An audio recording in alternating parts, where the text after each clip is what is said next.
Hey everyone, it's Dr. Rick, and the tutorial is going to be more of a rant. I've been asked by a couple of friends and relatives, why do you suffer, or why do you put yourself through that? Because they saw me coming back from this big hike that I took. For those of you who don't follow me, I'm Dr. Rick Seguil. I'm a primary care doctor, fellowship trained in 2 different specialties, in addition to family practice, and I'm a certified acupuncturist in addition to a yoga instructor. Hiking guide. I love taking people to national parks. I just love the faces of people when they hit a vista or a summit. You know, there's something about seeing somebody beat cancer, and that's unfortunately not that often. There's also something to seeing somebody beat their demons and getting to a goal, like making the accomplishment of base camp or summit. And I live for that. And I used to just do all this stuff alone, honestly, because it was easy. I just plan a trip, go somewhere, take a lot of protection, whether it was a gun or bear spray, communications. And I found that exciting, but it's so much nicer to share that with people. And this is where I'll throw it back to the people who say, why do you suffer? This is where the suffering is a necessity. No question, when I came back from 5 days of hiking, probably more than 30 miles, with a backpack that weighed 30 pounds, I didn't really suffer. I endured for 5 days. I suffered coming down. That was nasty. So half of the, let's say 30 miles, half of the 30 miles was in baked temperature of 90 to 100 degrees, carrying that 30-pound backpack. The other half was heading upward, because you have to go up to get to the summit, then you got to go down. Going down is not bad, but if you're totally fatigued, that eccentric movement down is painful. Concentric movement up, you can endure if you train hard enough. And I did train. For this event, which just happened at the end of July, I was training from January 1st moving forward. And in fact, I had my Ignite Your Life conference sometime in January, I believe. And I invited other people to come with me. And that's when we had a groundswell of people that wanted to go. But unfortunately, some people got injured. Some people couldn't make it at the last minute. I had a nucleus of about 9 people that went with me to Mount Whitney. And we all trained. We all trained at different levels. Some people did not train, and they still made it. I was the oldest chronologically, but by far I was not the oldest physically. In fact, with my metrics, I come in at about early 50s as far as my body age, and I pride myself on that. I invest in that. In fact, the suffering that I went through coming back, we summited on Thursday, slept over Friday, rested, but Saturday, Sunday, Monday, I was suffering. I mean, I was almost going to the point of I had to stop by the emergency room. I just didn't want to go to the emergency room in Lone Pine, California, because it was probably a small emergency room. But I suffered, got through, recovered, and I recovered relatively quick. It was mostly stomach flu type symptoms. I think it was because I used too much anti-inflammatory cream, truthfully, and I was dehydrated, but I'll learn from next time. The thing is, with all that stomach pain, I had no aches and pains. I just did 30 miles with a whole bunch of 30-year-olds. I didn't have any aches and pains, didn't have any calf pain, didn't have any knee pain, didn't have any back pain, didn't have any shoulder pain from carrying that 30-pound thing around. That I attest to my success there. I trained from January until July. And it wasn't that bad as far as taking up a lot of time, like a marathon.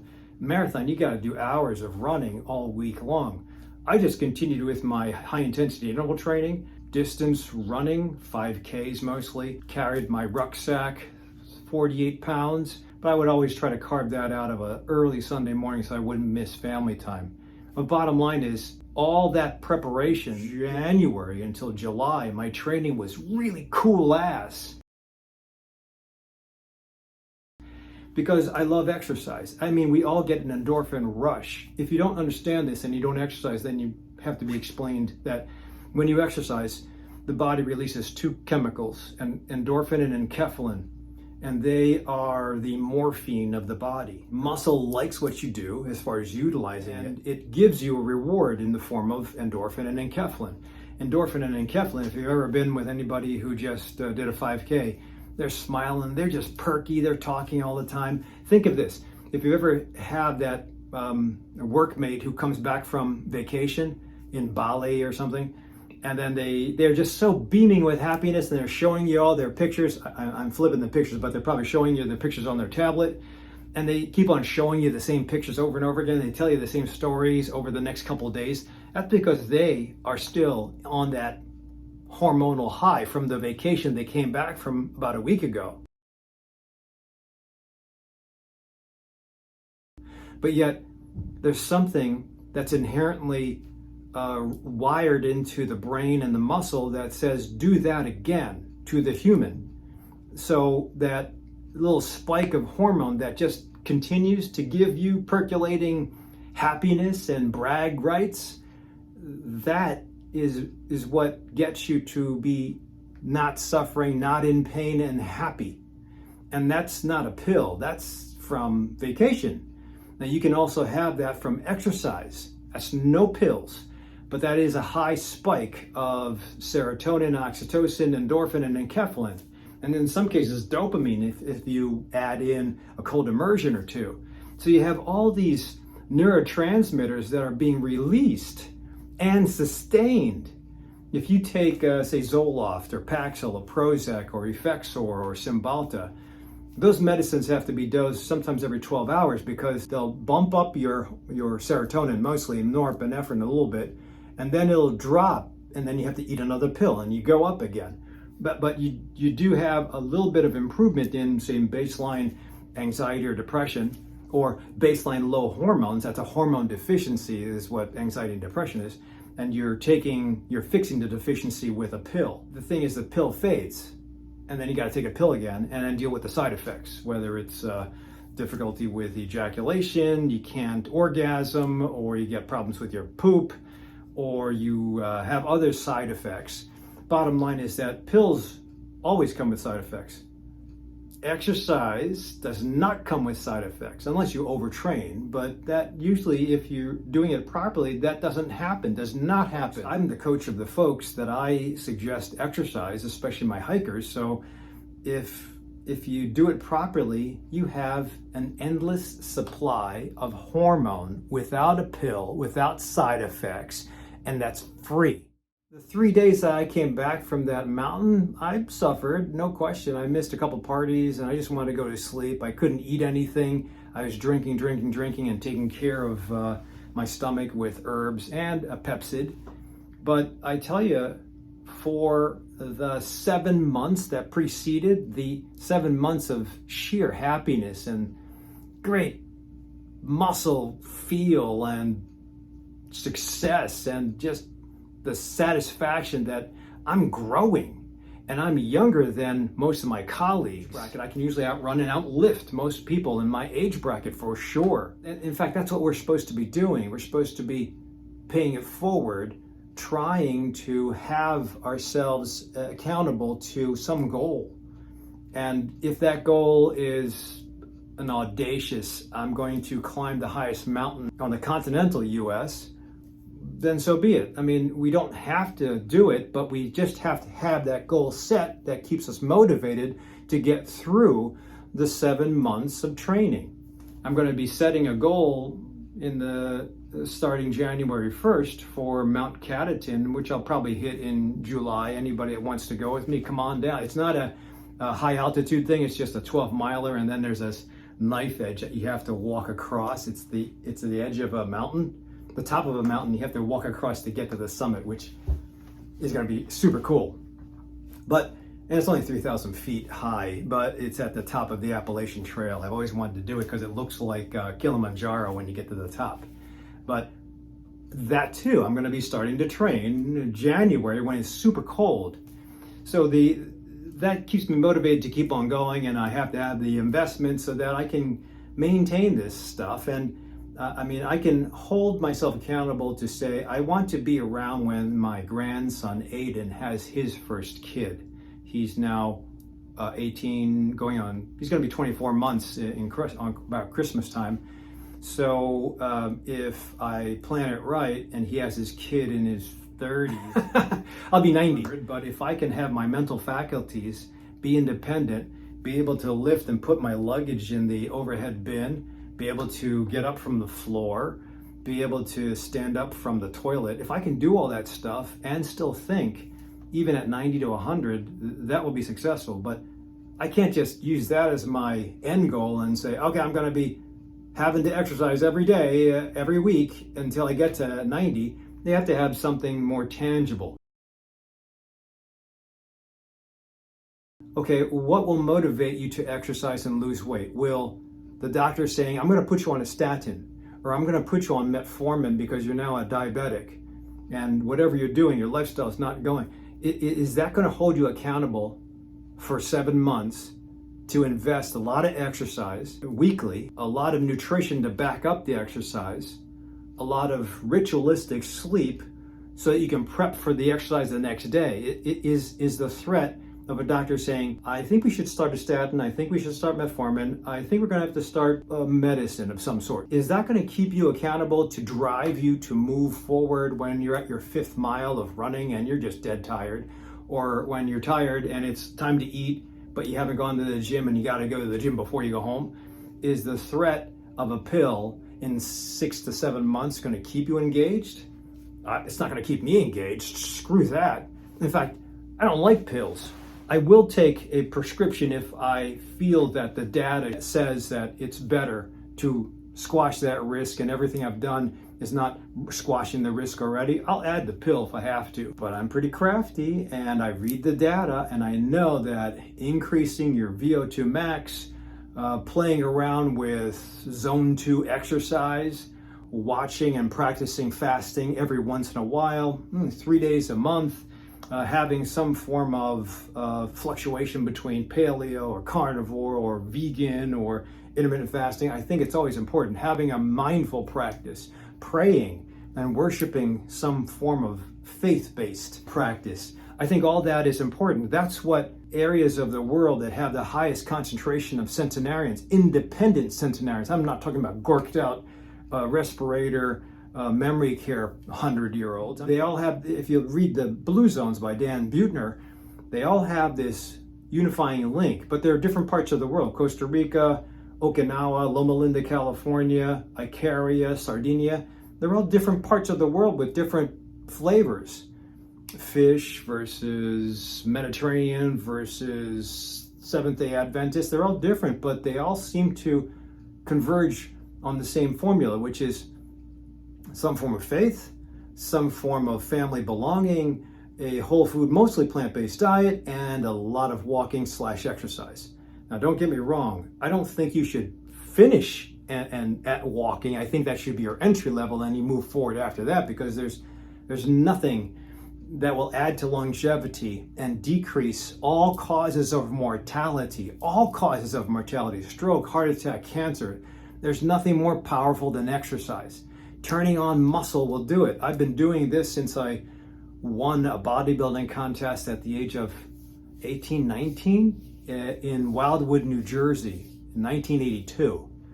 I was living with bouncers and a bartender, and I was the only guy that was like pushing brooms and working at convention centers. But I happened to have very high testosterone, so my muscle mass grew very quickly while my waist did not. So I had proportions.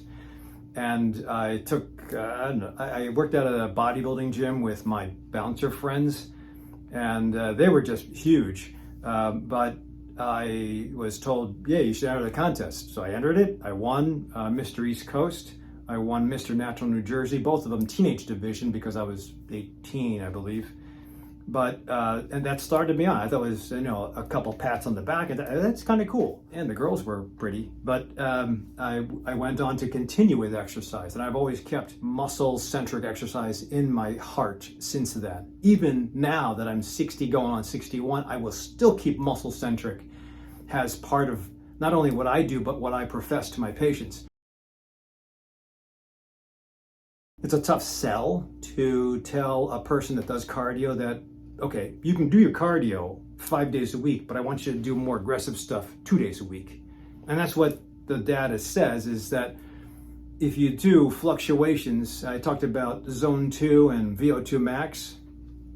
Those are words that just give you ideas about how aggressive or how easy to exercise. Zone 2 exercise is like walking very briskly. The only ability that you can speak is about a sentence, shortened sentence out, and then you got to take a breath. That's zone 2 exercise. It's not really that stressful. Your heart rate doesn't have to go too high. I've got a Fitbit on, and I can probably hit zone 2 at about 120 to 130 beats per minute. And I think going higher than that, you'll probably be zone 3 or more, and we don't want that. The data says zone 2 training is actually pretty decent. If that's done 80% of the time, that will be perfect for having a metabolic flexibility. If you add on 2 days a week of VO2 max, which is kind of like zone 5 training, that's when you pull out all stops and you just go hit training, hit training, hit training. So that's when your average walker will say, oh, I don't like that because my heart goes way too fast. Well, it's better to go fast when you want it to go fast than when you're lying down and suddenly your heart's like this and it's like, uh-oh, I gotta go to the emergency room. That's suffering. If you do nothing, which is what I call intentional sedentary life, ISL, I have some patients who do that and they have all the excuses in the world. Well, I don't have time, I don't wanna get hurt, I'm too busy with my kids, and all those excuses are fair if they resonate with you, but sooner or later that's going to catch up. Whether it's work or the kids or bills or whatever is you're using as an excuse, when you let this human body and brain, it's connected, the muscle is connected to the brain, when you let this human body start to become sedentary, it will kick back at you aggressively. It'll give you joint pain. It'll give you back pain. It'll give you headaches. It'll give you fatigue. It'll give you shortness of breath. It'll give you cravings for food that you would think, I can usually avoid that. Why am I have a craving for butternut scotch or cafe macchiato, whatever that cold drink is that looks cafe au lait, that has 50 grams of sugar and 53 grams of carbohydrates for $5 at Starbucks. That's an entire meal of crap. And it might make you feel good, but it makes you feel good because you're sedentary. And if you're not sedentary, why are you eating that shit? If you don't pay it forward, you'll pay it backwards, and you'll be suffering in the long run. So what would you rather have?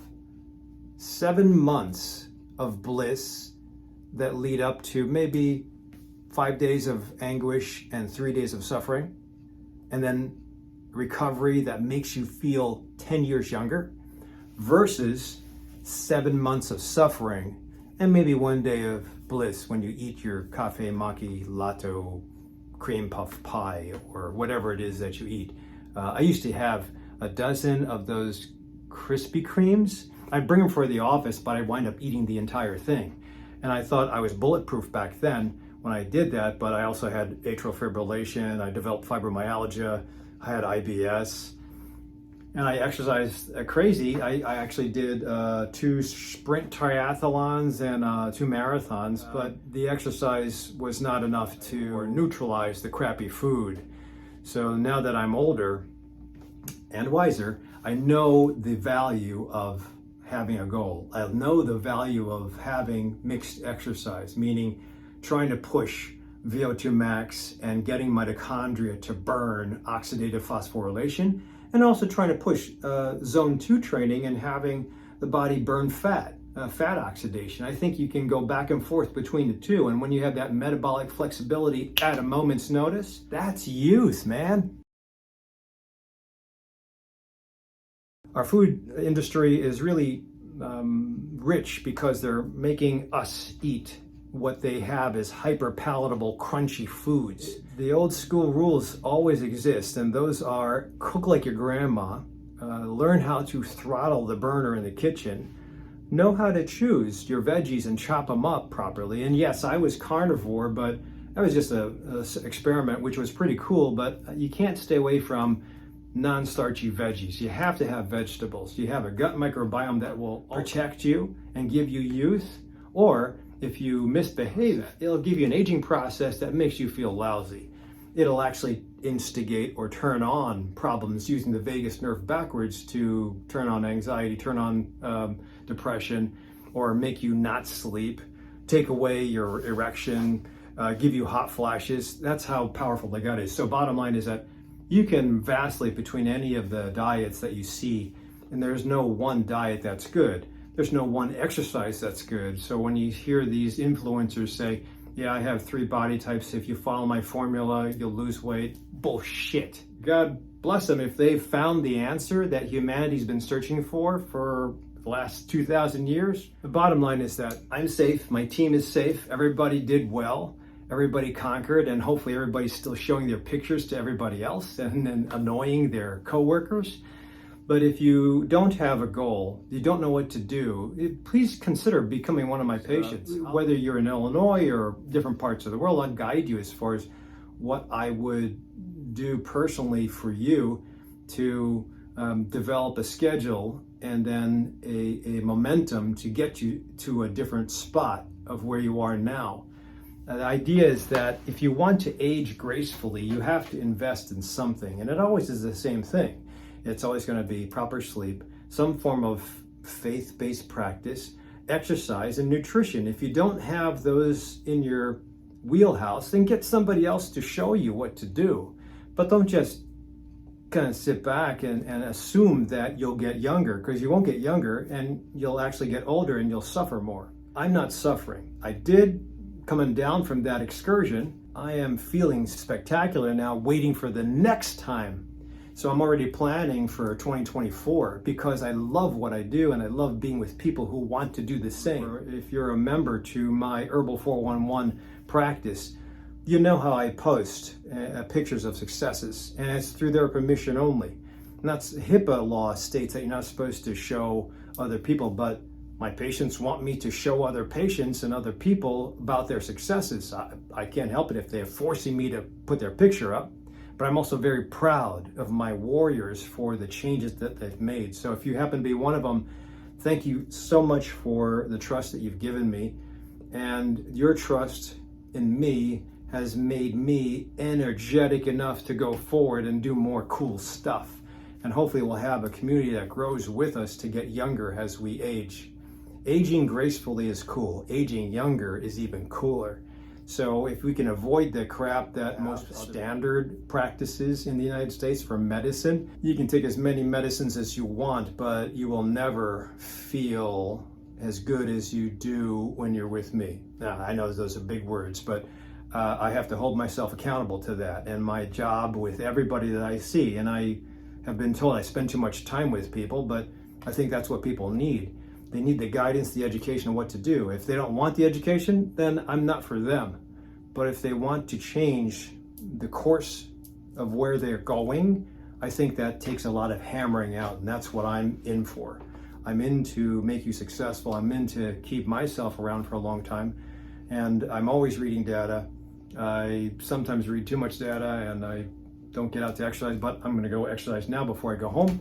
And hopefully this gives you a couple of ideas about why I do what I do and why you should probably change or come up with a different plan if you're not happy. So I'm Dr. Rick. Thanks for watching till now. If you have any questions or comments, put them in the sections down below. Otherwise, please consider subscribing to the YouTube channel. I'll be doing more off-the-cuff videos without editing them. It takes too long to do that shit. So right now, I just want to show you what I'm doing with my patients and hopefully encourage you for proper change. Thanks for watching.